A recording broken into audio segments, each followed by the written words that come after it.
My name's Hugh Lanning. I'm chair of the PSC, the Palestine Solidarity Campaign, who along with BMI, CND and Stop the War have organised tonight's meeting. That it is 12 months on since the invasion, the attack and the massacre in Gaza that resulted in over 1,400 Palestinians being killed and just 13 Israelis. And we're to hear tonight about what that situation is, and to remember that nothing has changed. That although there was a withdrawal and there was less violence, there is no change to the occupation, to the surrounding of Gaza, to the siege of Gaza, and indeed what was being said at the time about the impact of the massacre and the invasion has been made more and more official through the recent Amnesty report that said it's not an accident, through the Goldstone report that identified war crimes and potential crimes against humanity. And our view is that those people have got to be brought to justice, and we want to make sure that instead of the government looking for a change in the law to prevent war criminals being brought to justice, they ought to be making sure that those people are brought to justice and held to account for what they've done.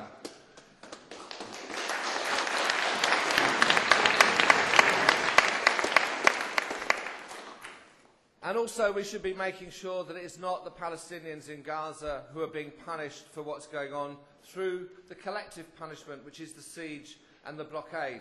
And I had the opportunity to try and join the convoy, but was met frequently by the Egyptian police trying to prevent me. But it is obscene that the Egyptian police are now, or the Egyptians are now thinking of building a wall to prevent the tunnels going through.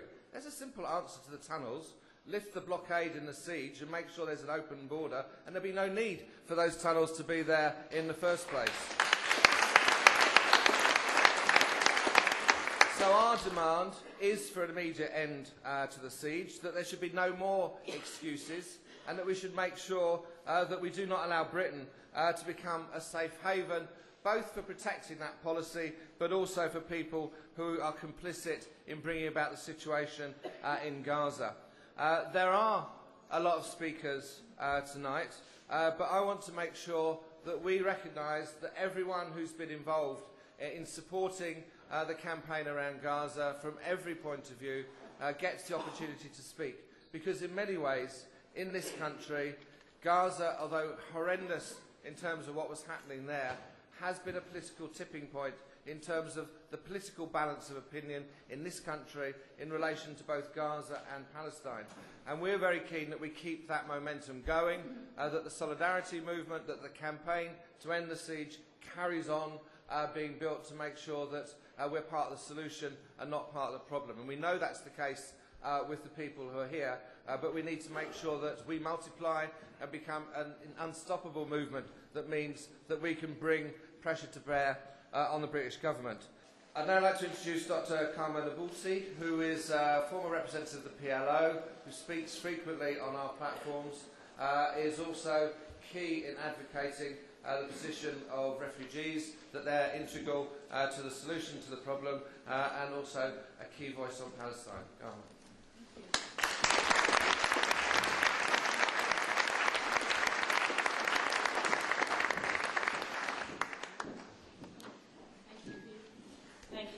Thank you, most of all, for all of you being here tonight.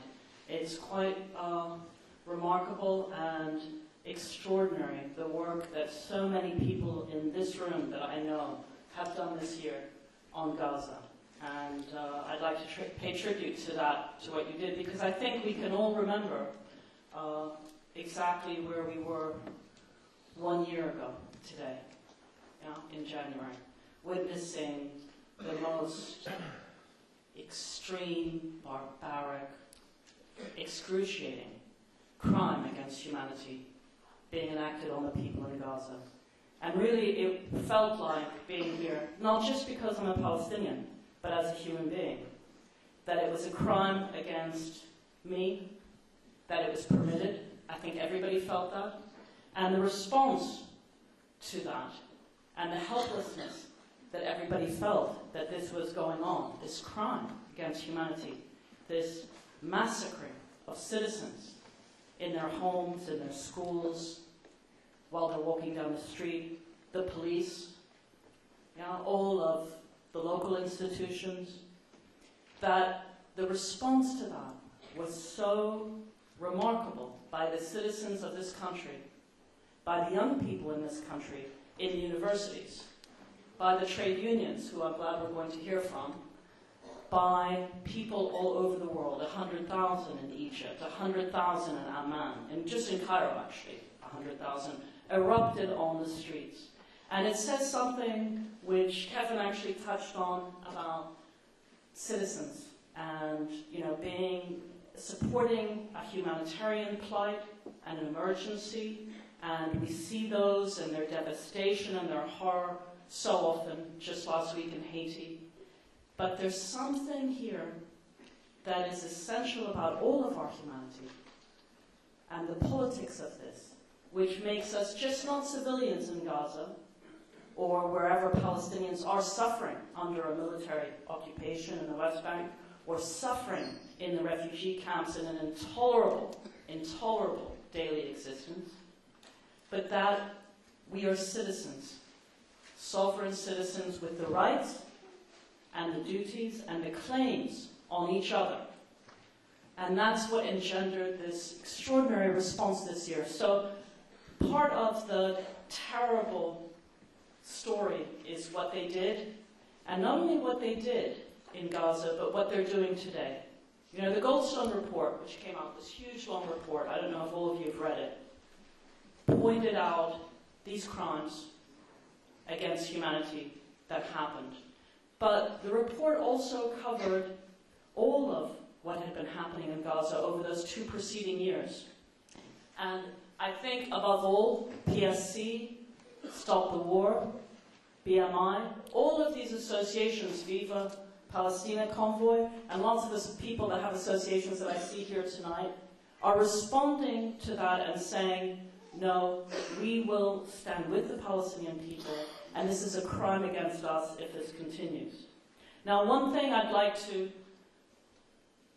talk about, I hope some other people are going to talk about boycott, divestment, sanctions. I think Hugh is, and it's been a very, very strong, very, very moral and principled response to this, non-violent, direct, clear, and it's had a huge effect. It's had a huge effect this year. So much so that this week is a critical week for us in this country, because the government is going to attempt to change the law against universal jurisdiction. And this must not pass.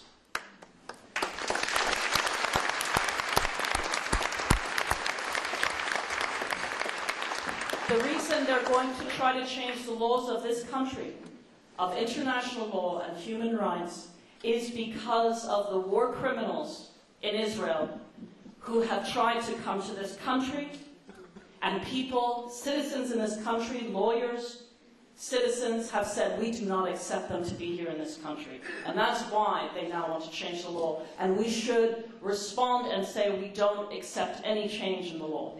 Yeah?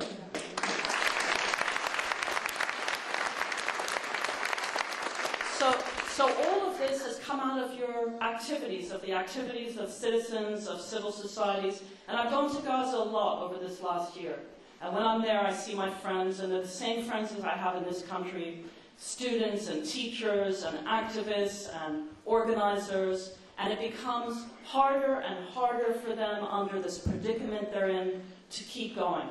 But I will tell you, the one thing that does keep them going is you. Your solidarity, your commitment, your compassion and connection as citizens of this country with the people of Gaza and with the people of Palestine. So I'd like to say thank you, and don't stop.